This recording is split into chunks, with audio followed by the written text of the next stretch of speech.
Welcome to the deep dive. We're here to cut through all that noise, zero in on what really matters, and give you that shortcut to being genuinely well-informed. Today, we are jumping into a really, really compelling story from the tennis world. It's Naomi Osaka's incredible run in Montreal. And our goal here isn't just, a match report. It's more about peeling back the layers, resilience, strategy, mental game that got her to her biggest final since her comeback after pregnancy. That's exactly right. And the sources we've looked at, they give us this really detailed picture of a key semifinal match. Plus, we get Osaka's own sort of raw reactions right after. So it's a perfect chance to unpack what this performance really signifies, for an athlete making that kind of return, and maybe what it tells us about elite sport today. Okay, let's dive in then. To really get this, we need to picture it. Montreal, August 7th, 2025. Osaka's in a WTA 1000 semi. That's her first since 2022. So who was she facing, and how did that first set, how did that actually go down? Yeah, her opponent was Clara Towson. She's the 16th seed from Denmark. And Osaka, well, she came out strong. Really strong. Took that first set pretty routinely, 6-2. Got 2 breaks of serve in there. Looked very solid. Right. 6-2. Seemed almost straightforward. Exactly. Which, as you know, often sets the stage for things to get, interesting. It's almost that classic story arc, isn't it? Yeah, the calm before the storm, maybe. Because that initial ease, that's often when the real test begins. Precisely. That smooth start, and then boom, you hit the challenge. In this case, the second set. Okay, so here's where it apparently got really intense. This second set sounds like a complete roller coaster. Walk us through it. Oh, roller coaster is definitely the word. Osaka actually got ahead with a break of serve. Not just once, but twice. Twice she broke. Okay. But both times, Towson just immediately broke back. It was this relentless fight from Towson. Really impressive response, honestly. And that pushed the whole set into a tiebreak. Wow. So breaking twice and then getting broken back straight away, that raises questions about momentum, right? And pressure. How do you reset mentally after that happens? Not once, but twice. Did Osaka talk about that specifically? She did, yeah. And it's interesting. Her comments afterwards kind of touched on both sides.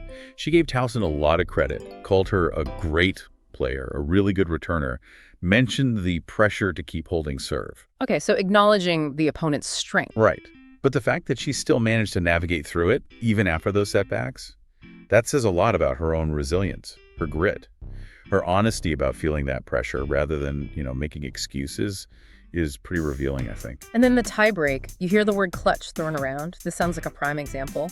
The source mentioned a really nail-biting moment. What was that critical point, and how did Osaka handle being right on the edge? Yeah, this was absolutely the crunch time. Towson got to 6-4 in the tiebreak. So 2 set points for Towson. 2 consecutive set points. Yeah, it looked for all money. Yeah. Like we were heading into a deciding third set. The whole match felt like it could flip right there. Okay. But Osaka, instead of, tightening up or folding, she saved both of them. Both set points erased. And then she converted on her own second match point. Won the tiebreak 9-7, clinching the set 7-6, and the match in straight sets. Wow. Just listening to that, saving those points in that situation, especially considering the comeback narrative, it feels bigger than just winning a few points in a tiebreak. What does that tell you about where her head's at, her mental game right now? Oh, absolutely. It's way more than just executing shots. Saving set points like that, under that kind of intense pressure, it's a huge indicator of mental fortitude. It's about managing that internal chaos while your opponent has all the momentum. It really showcased, I think, a kind of strategic maturity, maybe even something elevated compared to before her break. It shows she can withstand that psychological battle, which is, essential at the very top. And then her reaction afterwards, she said she was definitely really happy, but also kind of sleepy. And that line about blowing the brakes in the second set. Life, I don't know. It's so candid. Almost disarmingly honest. It really is. It just humanizes the whole thing, doesn't it? It reminds you of the immense physical and mental toll it takes to compete like that. Being able to admit she's tired, acknowledge the pressure, but still deliver. That points to maybe a deeper self-awareness, more perhaps sustainable way of handling the demands of the tour now. So looking forward then, she gets through this tough semi. Who's waiting for her in the Montreal final? What do we know about her opponent? Right, so in the final, she's up against a real rising talent, Victoria Bimbo. She's Canadian, just 18 years old. And what's really caught everyone's attention is Mboko's run in Montreal. She beat Elena Rybakina, a Grand Slam champion, remember? Rybakina, yeah. And it wasn't a one-off. It was the third time Mboko beat her just in Montreal, which is quite something. Wow. And interestingly, Osaka and Mboko, they've never played each other before. so it's a completely fresh matchup. Beating a player like Rybakina 3 times, that signals Mboko is absolutely a serious contender, no fluke there.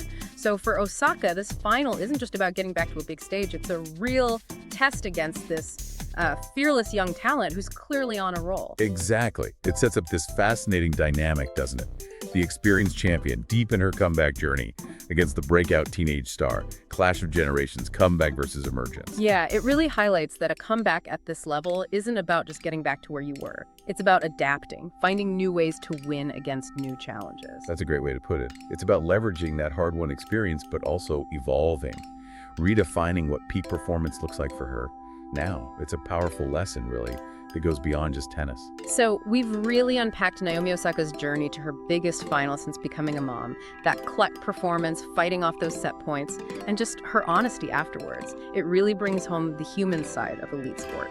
Absolutely. It's not just about the W on the scoreboard. It's a story of perseverance, of adapting under fire, and finding your rhythm again after huge life changes. It really makes you think about what a comeback truly means. It's definitely not always a straight line, is it? Often involves these incredibly tough moments that test you to your core. So we encourage you, listening, to think about what this deep dive revealed for you. About mental toughness, about resilience, about just the sheer grit involved. What part of how Osaka handled that second set pressure or her reaction after really stands out to you? And maybe it sparks a broader question. How do those moments of intense pressure, like facing down set points, reveal our character? Maybe even unlock potential, not just in athletes, but in any challenging situation we face ourselves. Something to think about.